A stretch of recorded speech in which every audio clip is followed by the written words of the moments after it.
கிறிஸ்துவுக்குள் பிரியமானவர்களே,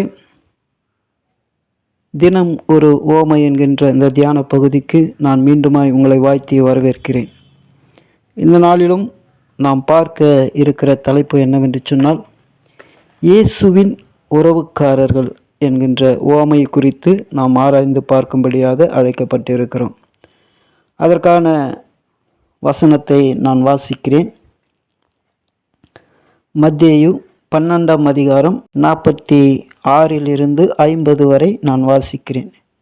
இப்படி அவர் ஜனங்களோடு பேசுகையில் அவருடைய தாயாரும் சகோதரரும் அவரிடத்தில் பேச வேண்டுமென்று வெளியே நின்றார்கள். அப்பொழுது ஒருவன் அவரை நோக்கி, உம்முடைய தாயாரும் உம்முடைய சகோதரரும் உம்மோடு பேச வேண்டுமென்று வெளியே நிற்கிறார்கள் என்றான். தம்மிடத்தில் இப்படி சொன்ன அவனுக்கு அவர் பிரதியுத்தரமாக, என் தாயார் யார், என் சகோதரர் யார் என்று சொல்லி தம்முடைய கையை தமது சீசர்களுக்கு நேராக நீட்டி, இதோ என் தாயும் என் சகோதரரும் இவர்களே. பரலோகத்தில் இருக்கிற என் பிதாவின் சித்தத்தின்படி செய்கிறவன் எவனோ அவனே எனக்கு சகோதரனும் சகோதரியுமாய் தாயுமாய் இருக்கிறான் என்றார். கிறிஸ்துவுக்குள் பிரியமானவர்களே, ஆண்டவராகிய இயேசு கிறிஸ்து நமக்கு ஒரு காரியத்தை வெளிப்படுத்துகிறார். அது என்னவென்று சொன்னால், ஆண்டவர் தம்மை தேவ குமாரனாக மக்களுக்கு வெளிப்படுத்தி கொண்டிருக்கிறார். அப்படிப்பட்ட வேளையிலே அவருடைய தாயாரும் சகோதரரும் அவரை பார்க்கும்படியாக வருகிறார்கள். அந்த வேளையிலே ஒருவன் ஆண்டவரிடத்தில் சொல்கிறான், உம்முடைய தாயாரும் உம்முடைய சகோதரரும் உம்மை பார்க்கும்படி வந்திருக்கிறார்கள் என்று சொல்லுகிறார். பிரியமானவர்களே, ஆண்டவர் தன்னை யார் என்று வெளிப்படுத்துகிற அந்த காரியத்தை அவன் உணராதபடி அவன் சொல்லுகிறபடினாலே ஆண்டவர் அவனை பார்த்து சொல்லுகிறார், என் தாயார் என் சகோதரர் யார் என்று கேட்கிறார். அப்பொழுது அவர் தம்முடைய சீசர்களை காண்பித்து, இவர்களே எனக்கு தாயும் எனக்கு சகோதரருமாய் இருக்கிறார்கள் என்று அவர் வெளிப்படுத்துகிறதை நாம் பார்க்கிறோம். ஏன் அவர் தம்முடைய சீசர்களை காண்பித்து, இவர்களே எனக்கு தாயும் சகோதரருமாய் இருக்கிறார்கள் என்று சொல்லுகிறார் என்று நாம் ஆராய்ந்து பார்க்கிற பொழுது 46ஆம் வசனத்தை நாம் பார்க்கிற பொழுது, இப்படி அவர் ஜனங்களோடு பேசுகையில் என்று நாம் பார்க்கிறோம். பிரியமானவர்களே, இந்த பகுதி நமக்கு ஒரு காரியத்தை சுட்டி காட்டுகிறது. இப்படி அவர் ஜனங்களோடு சொன்னால், அப்போ ஏதோ ஒரு காரியத்தை குறித்து அவர் பேசிக்கொண்டு இருக்கிறார். அது என்னவென்று சொன்னால், அவர் தன்னை தேவனுடைய குமாரன், மனுஷகுமாரன் ஆகிய நான் தேவனுடைய குமாரன் என்பதை ஜனங்களுக்கு அவர் உபதேசிக்கிறதை நாம் பார்க்கிறோம். ஜனங்களுக்கு அவர் தன்னை தேவனுடைய குமாரன் என்று வெளிப்படுத்தும்படியாக பேசிக்கொண்டு இருக்கிறார். அப்படிப்பட்ட வேளையில்தான் அவருடைய தாயாரும் அவருடைய சகோதரரும் அவரை பார்க்கும்படியாக வருகிறார்கள். அப்படி வருகிற அவர்களை பார்த்து ஒருவர் சொல்லுகிறார், இயேசு கிறிஸ்துவிடம் உம்முடைய தாயாரும் உம்முடைய சகோதரரும் வந்திருக்கிறார்கள் என்று. பிரியமானவர்களே, ஆண்டவர் தன்னை தேவனுடைய குமாரன் என்று வெளிப்படுத்த அவர் எடுத்துக்கொண்ட ஒரு ஓமை தான் தன்னுடைய சீசர்களை காண்பிக்கிறது. நான் யார் என்று சொன்னால், தேவனுடைய குமாரனாக இருக்கிறேன். தேவனுடைய குமாரனாக இருக்கிற எனக்கு யார் சகோதரரும் யார் தாயும் யார் உறவுக்காரருமாக இருக்கிறார்கள் என்று சொன்னால், என் தேவனுடைய விருப்பத்தை செய்கிறவர்கள் தான் எனக்கு தாயும் எனக்கு சகோதரரும் சகோதரியுமாய் இருக்கிறார்கள் என்று ஆண்டவர் சொல்லுகிறார். பிரியமானவர்களே, இந்த பகுதியில் நாம் ஒன்றை விளங்கி கொள்ள அழைக்கப்படுகிறோம். ஆண்டவர் மனுஷனாக பிறந்தாலும் அவர் தேவனுடைய குமாரன் என்பதை ஜனங்களுக்கு வெளிப்படுத்துகிறார்.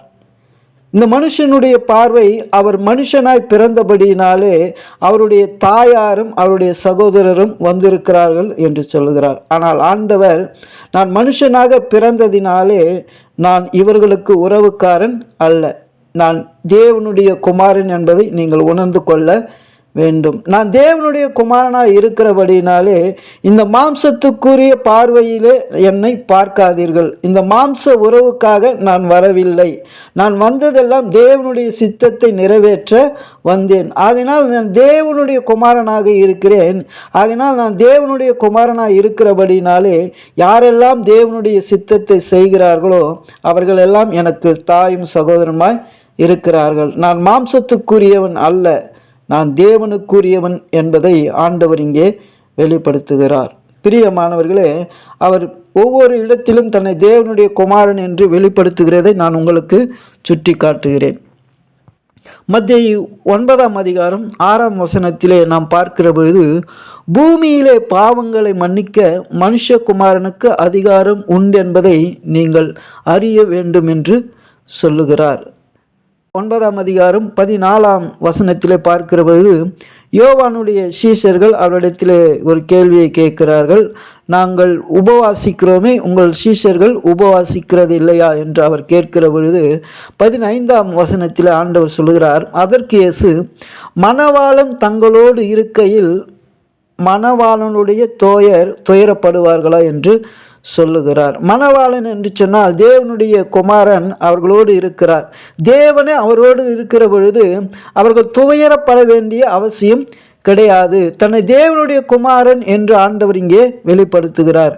பிரியமானவர்களே, யார் துயரத்திலே இருப்பார்கள் என்று சொன்னால் தேவைப்படுகிறவர்கள் தான் உபவாசத்திலே இருப்பார்கள். ஆனால் இங்கே ஆண்டவர் சொல்லுகிறார், கடவுளே அவர்களோடு கூட, தேவனுடைய குமாரனே அவர்களோடு கூட இருக்கிற பொழுது அவர்களுக்கு ஒரு துயரமும் கிடையாது. அவர்கள் எதையும் யாரிடத்திலும் எதிர்பார்க்க வேண்டிய அவசியமும் கிடையாது. ஏன் என்று சொன்னால் தேவனுடைய குமாரனே அவர்களோடு கூட இருக்கிறார்.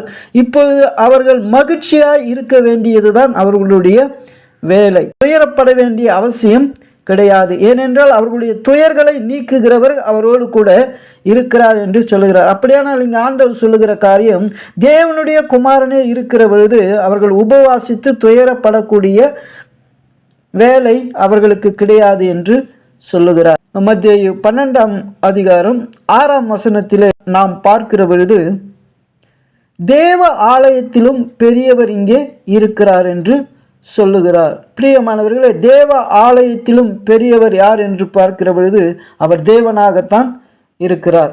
அப்படியானால் ஆண்டவர் தன்னை குறித்து சொல்லுகிற பொழுது தேவ ஆலயத்திலும் பெரியவர் இங்கே இருக்கிறார் என்று தன்னை தேவனாக அவர் அங்கே வெளிப்படுத்துகிறதை பார்க்கிறோம்.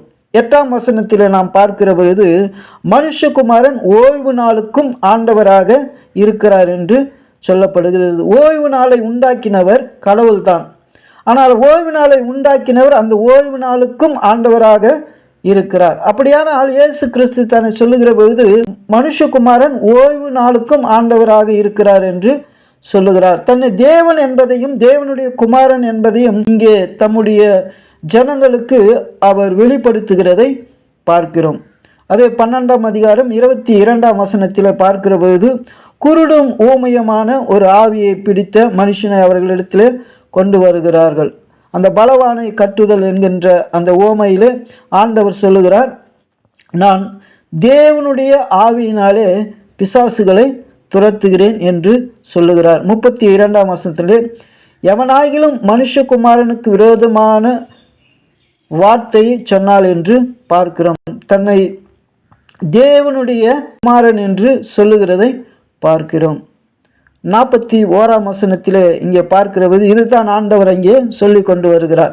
38ஆம் வசனத்திலிருந்து நாம் பார்க்கிற பொழுது ஆண்டவர் பரிசேயருக்கும் இங்கே ஒரு வேத பாரகர்களுக்கும் ஒரு காரியத்தை விளக்குகிறார். அவர்கள் ஒரு அடையாளத்தை கேட்கிற பொழுது, யோனாவின் அடையாளத்தை தவிர வேறொரு அடையாளத்தையும் நான் உங்களுக்கு கொடேன், இங்கே யோனாவிலும் பெரியவர் ஒருவர் இருக்கிறார் என்று தன்னை குறித்து சொல்லுகிறார். சாலமோனை குறித்து சாலமோனிலும் பெரியவர் இங்கே இருக்கிறார் என்று சொல்லுகிறார். பிரியமானவர்களே, ஆண்டவர் தன்னை தேவனுடைய குமாரன் என்று அவர்களுக்கு பிரசங்கித்து கொண்டிருக்கிற அந்த வேளையிலே அவருடைய தாயாரும் அவருடைய சகோதரரும் அங்கே வந்து நிற்கிறதை பார்க்கிறோம். பிரியமானவர்களே, இங்கே ஆண்டவர் நமக்கு விலைக்கு காட்டுகிற காரியம் என்னவென்று நாம் பார்க்கிற பொழுது அவர் சொல்லுகிறது, தன்னை தேவனுடைய குமாரன் என்று சொல்லி கொண்டிருக்கிறார். அந்த வேளையில் சரியாக அவருடைய தாயாரும் அவருடைய சகோதரர்களும் வருகிறார்கள். இப்பொழுது ஆண்டவர் மாம்சத்துக்குரியவரா ஆவிக்குரியவரா என்பதை இங்கே அவர் சரியாக விளக்கும்படியாக இந்த வாய்ப்பு அவருக்கு அமைகிறது. இங்கே பார்க்கிறோம், அவருடைய தாயார் இருக்கிறார்கள், மாம்சத்துக்குரிய அவரை பெற்றெடுத்த தாயார் இருக்கிறார்கள். ஆனால் ஆண்டவர் தேவனுடைய பணியை செய்து கொண்டிருக்கிறார். இங்கே ஆண்டவர் மாம்சத்துக்குரியவரா ஆவிக்குரியவரா, அவர் மனுஷனா தேவனா என்பதை இங்கே ஜனங்களுக்கு வெளிப்படுத்தும்படியான ஒரு நல்ல வாய்ப்பு அவருக்கு கிடைத்திருக்கிறது. அப்பொழுதுதான் ஆண்டவர் சொல்லுகிறார், நீங்கள் என்னை மாம்சத்துக்குரிய பார்வையிலே பார்க்கிறீர்கள், நான் தேவனுக்குரியவன், நான் தேவன் என்பதை அவர் இங்கே சரியாக அவர்களுக்கு விளக்கும்படியாக இந்த வாய்ப்பு அவருக்கு அமைகிறது. பிரியமானவர்களே, இப்படி அவர் ஜனங்களோடு பேசுகையில் என்ற இந்த வார்த்தையானது இயேசு கிறிஸ்து தம்மை தேவனுடைய குமாரனாக வெளிப்படுத்துகிற இந்த வேளையிலே சரியாக அவருடைய தாயாரும் சகோதரரும் நிற்கிறார்கள். இங்கே ஆண்டவர் நமக்கு தெளிவான ஒரு விளக்கத்தை கொடுக்கிறார். நீங்கள் மாம்சத்தின் பிரகாரம் இந்த பூமியிலே என்னை பெற்றெடுத்த தாயும் சகோதரரையும் என்னோடு பிறந்த சகோதரரையும் உறவுக்காரராக நீங்கள் நினைக்கிறீர்கள். இவர்கள் அல்ல எனக்கு உறவுக்காரர், நான் தேவனுடைய குமாரன். எனக்கு மனுஷனாக பிறப்பதற்குத்தான் இந்த தாயாருடைய உதவி எனக்கு தேவைப்பட்டது. ஆனால் நான் மனுஷன் அல்ல, தேவன் என்பதை ஆண்டவர் இங்கே விளக்கும்படியாக ஆண்டவர் சொல்கிறார். நான் தேவனுடைய குமாரனாக இருக்கிறேன். நான் தேவனுடைய குமாரனாக இருக்கிறபடினாலே என்னை மாம்சத்திலே பெற்றெடுத்தவர்கள் எனக்கு உறவுக்காரர்கள் அல்ல, தேவனுடைய சித்தத்தை செய்கிறவர்களே எனக்கு உறவுக்காரர்களாக இருக்கிறார்கள் என்று தம்முடைய கையை சீசர்களுக்கு நேராக நீட்டி, இவர்களே எனக்கு சகோதரரும் சகோதரியும் தாயுமாய் இருக்கிறார்கள் என்று சொல்லுகிறார். பிரியமானவர்களே, இந்த நாளிலே நாம் அறிந்து கொள்ள வேண்டிய இந்த ஓமையின் வழியான ரகசியம் என்னவென்று சொன்னால், தேவன் நமக்கு வெளிப்படுத்துகிற காரியம், அவர் தேவனுடைய குமாரனாக இருக்கிறார். அவர் மனுஷனாக பிறந்திருக்கலாம். மனுஷனாக பிறந்ததனாலே அவர் ஒரு நாளும் மனுஷருக்குரிய காரியங்களை அவர் ஏற்றுக்கொள்வது கிடையாது. இங்கே அநேகர் நாம் பார்க்கிற பார்வை, மரியாள் அவர்களை தேவனை பெற்றெடுத்ததினாலே அவர்களும் ஒரு கடவுளை போல வணங்குகிறதை பார்க்கிறோம். அவர்களையும் கடவுளுக்கு ஈடாக வைக்கிறதை பார்க்கிறோம். பிரியமானவர்களை, ஆண்டவர் சொல்லுகிறார், என்னை பெற்றெடுத்ததினாலே மாத்திரம் அவர்கள் எனக்கு தாய் அல்ல, அதை பார்க்கிலும் யார் ஒருவர் என் தேவனுடைய சித்தத்தை செய்கிறார்களோ, பரலோகத்தில் இருக்கிற என் பிதாவின் சித்தத்தை செய்கிறார்களோ, அவர்களே எனக்கு சகோதரரும் சகோதரியும் தாயுமாய் இருக்கிறார்கள் என்று ஆண்டவர் சொல்லுகிறார். பிரியமானவர்களை, இங்கு இயேசுனுடைய உறவுக்காரர் யார் என்பதை நீங்கள் அறிந்து கொள்ள வேண்டும். மரியாள் அவரை பெற்றெடுத்ததினாலே இங்கே உலகம் அவரை மேன்மை பாராட்டி கொண்டிருக்கிறது. ஆனால் இயேசு சொல்லுகிறார், என்னை பெற்றெடுத்ததை பார்க்கிலும் தேவனுடைய சித்தத்தை செய்கிறது அதிகமான மேன்மையாக இருக்கிறது.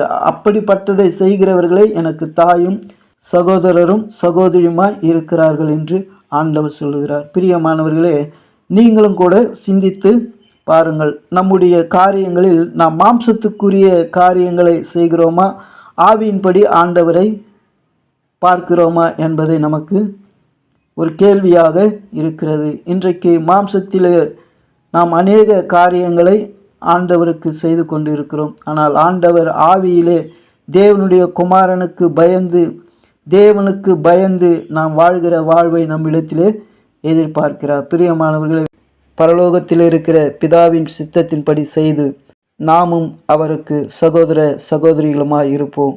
அப்படிப்பட்ட காரியங்களை செய்ய கர்த்தர் தாமே உங்களை வழிநடத்துவாராக. ஆமென்.